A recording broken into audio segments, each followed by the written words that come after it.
नमस्कार पेंशन धारकों, सांवला गुरु में आपका फिर से स्वागत है। तो साथियों, आपको बड़ी खबर सुनाने जा रहे। तो खबर सुनने से पहले हमारे चैनल को सब्सक्राइब करें और बेल आइकन दबाएं ताकि हम अपडेट दे तो सबसे पहले आप तक मैसेज पहुंच सके। तो साथियों, खबर सुने विस्तार से। चलो खुशखबरी का सिलसिला शुरू करते हैं। आपको बता दूं कि 2006 के पहले जो पेंशन भोगी रिटायर हुए थे तो उनको पूरी पेंशन प्राप्त करने के लिए 33 साल की सेवा अनिवार्य थी।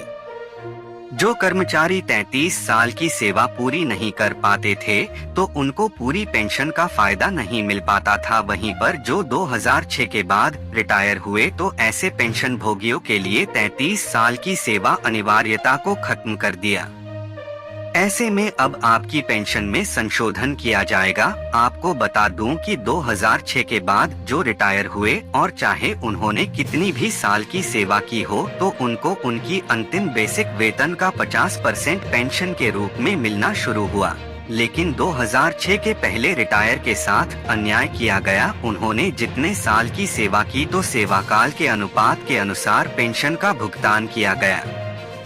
जैसे मान लीजिए किसी कर्मचारी ने 20 साल की सेवा पूरी की तो उनको 20 साल सेवा के अनुपात के अनुसार पेंशन मिली। वहीं पर अगर किसी अन्य कर्मचारी ने 25 साल की सेवा पूरी की तो उनको 25 साल सर्विस के अनुपात में पेंशन का लाभ दिया गया। आपको बता दूं कि 2006 के बाद इस नियम को बदल दिया गया और सभी पेंशन भोगी जो 2006 के बाद रिटायर हुए तो उनको उनकी अंतिम बेसिक वेतन का 50% पेंशन के रूप में भुगतान करके दिया गया। सेवा काल की शर्त को खत्म कर दिया गया। ऐसे में इस प्रकार का जो नियम सरकार की तरफ से 2006 के बाद लाया गया तो इसका फायदा 2006 के पहले वाले रिटायर पेंशन भोगियों को भी देना चाहिए था, लेकिन केवल इसका फायदा 2006 के बाद वालों को ही दिया गया। ऐसे में इसी को लेकर कुछ पेंशन भोगियों ने सुप्रीम कोर्ट का दरवाजा खटखटाया और सुप्रीम कोर्ट ने इस मामले पर सुनवाई करते हुए फैसला दिया कि यह पेंशन का भेदभाव है। 2006 के बाद रिटायर हुए हो या 2006 के पहले रिटायर हुए हो, सभी की पेंशन समान होनी चाहिए। जो नियम 2006 के बाद वाले पेंशन भोगियों के ऊपर लागू होगा वही नियम 2006 के पहले वाले पेंशन भोगियों के लिए भी लागू होना चाहिए। पेंशन को लेकर भेदभाव नहीं किया जाना चाहिए। सुप्रीम कोर्ट ने कहा कि जो 2006 के पहले रिटायर हुए हैं तो किसी भी पेंशन भोगी की पेंशन उनकी अंतिम बेसिक वेतन के 50% से कम नहीं होनी चाहिए, चाहे उन्होंने कितने भी साल की सर्विस की हो। तो अब ऐसे में जिनको 50% से कम पेंशन मिला था तो उनको एरियर देने का आदेश जारी किया गया।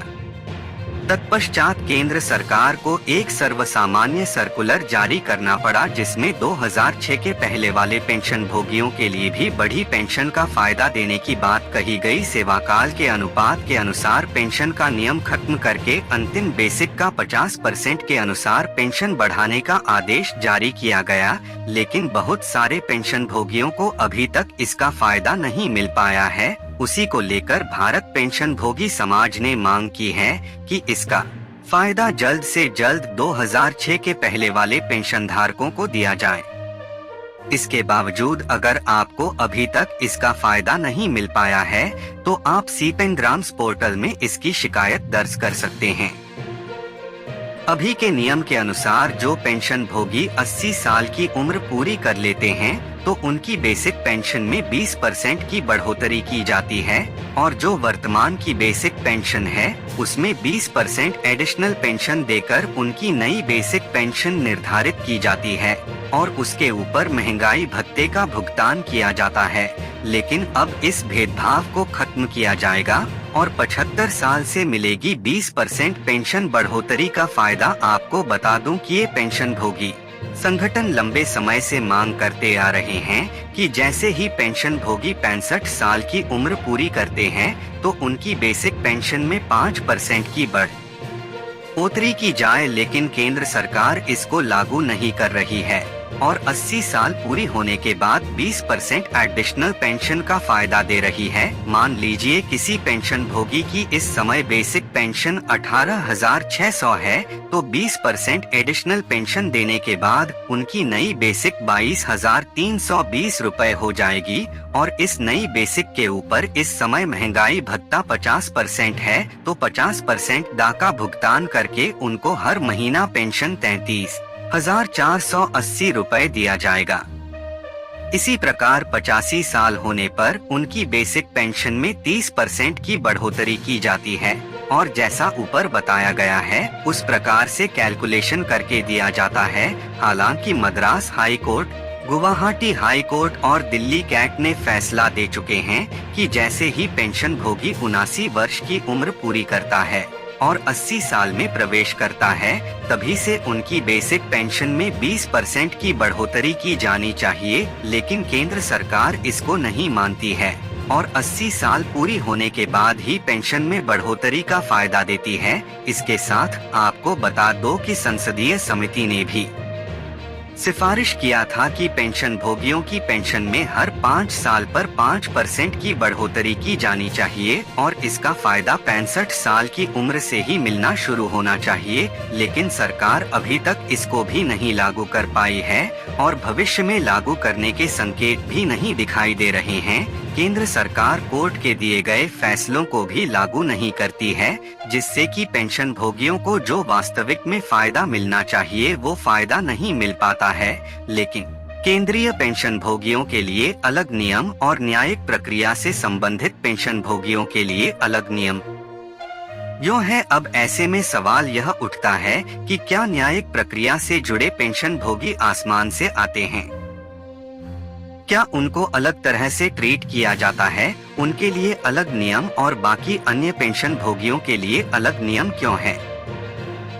जहां पर एक तरफ 80 साल पूरी होने के बाद 20% की बढ़ोतरी का फायदा न्यायिक प्रक्रिया से जुड़े पेंशन भोगियों को दिया जाता है, वही केंद्रीय पेंशन भोगियों के लिए कोर्ट के आदेशों को भी नहीं माना जाता है। न्यायिक प्रक्रिया से जुड़े पेंशन भोगियों के लिए पूरे नियम और कायदे बदल दिए जाते हैं, लेकिन केंद्रीय पेंशन भोगियों के लिए कोर्ट के आदेश को भी नहीं माना जाता है।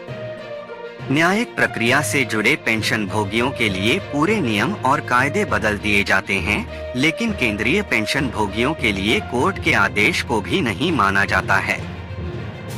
आखिर यह भेदभाव कब तक चलेगा? इस भेदभाव में सुधार करने की जरूरत है और सभी पेंशन भोगियों के साथ न्याय करने की जरूरत है। भारत पेंशन भोगी समाज ने मांग की है कि केंद्र सरकार इस भेदभाव को खत्म करें और केंद्रीय पेंशन भोगियों को भी 75 साल पे 20% पेंशन बढ़ोतरी का फायदा दिया जाए, जिस प्रकार से न्यायिक प्रक्रिया से जुड़े पेंशन भोगियों को मिलता है। देश के 65 लाख पेंशन धारकों के लिए बहुत ही बड़ी खुशखबरी है।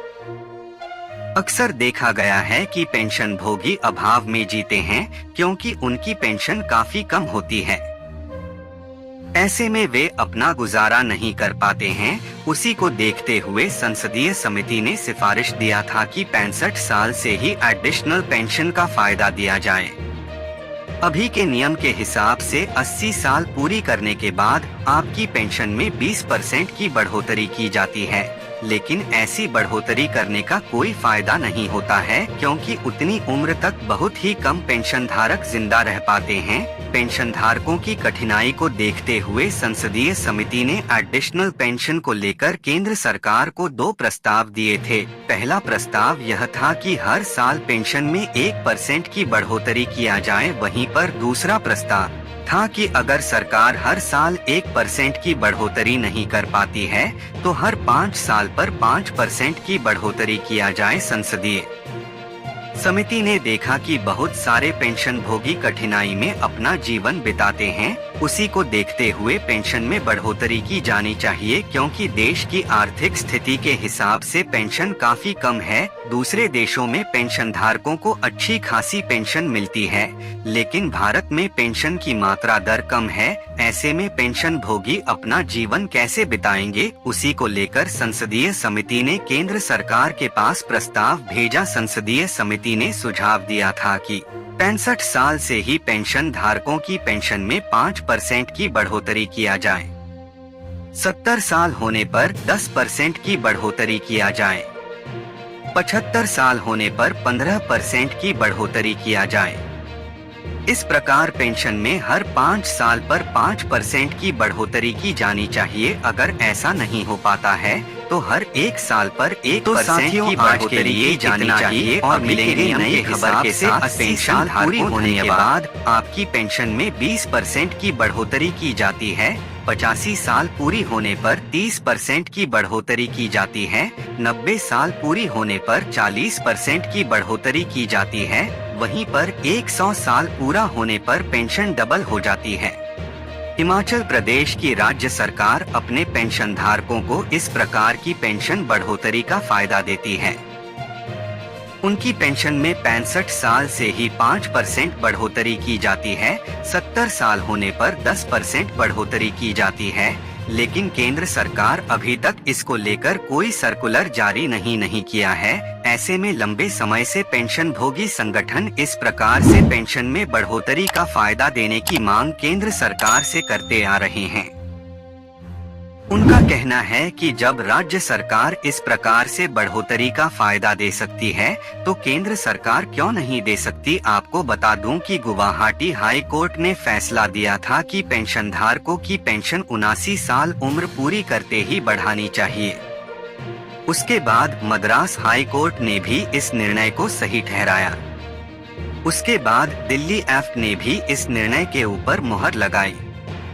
फिर भी केंद्र सरकार इसको लेकर अभी तक कोई फैसला नहीं कर पाई है। यह सोचने वाली बात है। संसदीय समिति के इस सिफारिश के बाद केंद्र सरकार ने सभी विभागों से पेंशन धारकों का डाटा मंगाया था।